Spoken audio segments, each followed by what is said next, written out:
Place à votre Club Culture sur Europe 1, juste avant de retrouver Charlotte Dornelas. Bonjour Charlotte. Bonjour Dimitri. Vous êtes toujours surprise quand je vous dis bonjour. Oui, je m'y attends pas. Moi, je suis prête pour la culture et tout à coup... Allez, dans un instant, la sortie de la semaine avec Olivier Benkemoun. Bonjour Olivier. Bonjour Dimitri, bonjour à tous. Je vous emmène au pays du kitsch, le musée des objets offerts à François Mitterrand. Allez, des objets offerts. C'est en Corrèze.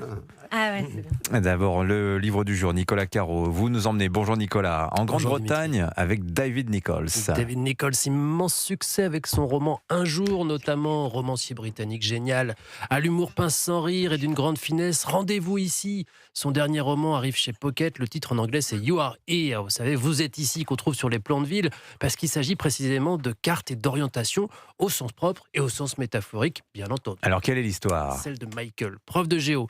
Une quarantaine d'années, passionné par sa matière, mais un peu las de la vie. Il a été quitté par Natacha, il ne sombre pas complètement, mais il ressasse, il bougonne dans son coin, il veut pas voir grand monde, il veut juste faire de longues marches et il veut aussi que sa copine Cléo le laisse tranquille et arrête d'essayer de le secouer, de lui dire de venir à telle soirée ou de rencontrer une telle. Stop. Mais bon, il cède quand même de guerre lasse un jour pour une randonnée des deux côtes, c'est-à-dire départ de la côte ouest de l'Angleterre et jusqu'à la mer du Nord, 300 km quand même, chemin mythique. Et tiens donc, il y a des amis de Cléo. Et une en particulier. Exactement. Voici Marnie, elle est célibataire, vit à Londres, travaille comme correctrice, elle corrige les manuscrits des auteurs de romans. Là, elle travaille sur un roman érotique, c'est très drôle, vous lirez. Bref, c'est une amie de Cléo aussi. Cléo l'épuise aussi à vouloir la prendre en charge, mais elle accepte la randonnée. Vous me voyez venir, bien sûr. Ça sonne comme une comédie romantique. D'ailleurs, ça en est une, mais pas une bluette bébête pleine de sucre. Une comédie romantique à l'anglaise, façon Notting Hill ou 4 mariages. Une comédie romantique avec Hugh Grant, quoi. C'est-à-dire de l'humour anglais, beaucoup, de l'intelligence, des visions du monde subtil, et puis un je ne sais quoi de l'auteur. Un charme fou. C'est un roman charmant. Voilà, dans le meilleur sens du terme. Alors, rendez-vous ici, signé donc David Nichols, c'est chez Pocket. Merci beaucoup Nicolas Caro. La sortie de la semaine, Olivier Benkemoun, le musée des objets de François Mitterrand. 3, 2, 1. François Mitterrand est élu président de la République.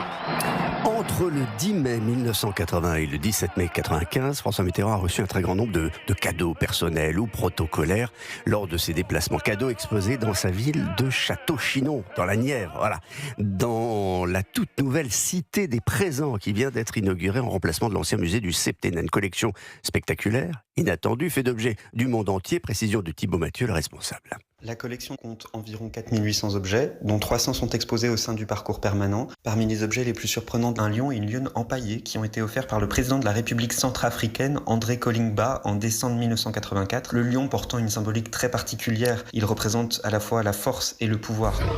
Voilà, vous aimez les lions ? Évidemment, il y a moins encombrant, parfois plus personnel, comme ce cadeau on ne peut plus américain de la part de George Bush Senior, qui adorait François Mitterrand. Parmi les objets surprenants, on découvre dans le musée une paire de bottes Santiago en cuir brodé que François Mitterrand a reçues en juillet 1990 et qui ont été offertes par l'organisation du G7 qui avait lieu cette année-là au Texas, avec les initiales FM brodées sur la botte. Eh ben oui. Il les a portés ? Ah ben je crois pas.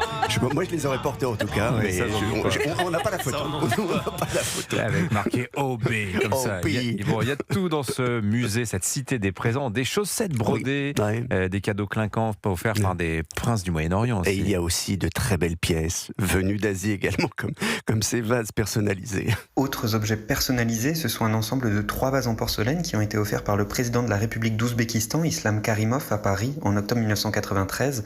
Et parmi ces 3 vases, l'un est décoré d'un portrait de François Mitterrand et un autre de celui de son épouse, Danielle Mitterrand. Ça a de la gueule quand même. 350 objets au total, un portrait du prince Charles, un pan empaillé, un portrait de Mitterrand habillé à l'ivoirienne, offert lors d'une visite à Yamoussoukro. Le tout forme une collection, kitsch, baroque, mais totalement unique. Le coup de jeune donné au musée a l'air d'attirer un nouveau public. Depuis sa réouverture, il n'a jamais été aussi fréquenté. La Cité des Présents espère accueillir sur la saison d'ici novembre prochain 20 000 visiteurs. Vive la République, vive la France. La Cité des Présents, donc c'est à Château-Chinon dans la Nièvre, incroyable. Hein. Merci beaucoup, vous êtes bien marrés, j'ai l'impression. Vous auriez pu nous ramener les vases. Il a aimé les vases, oui.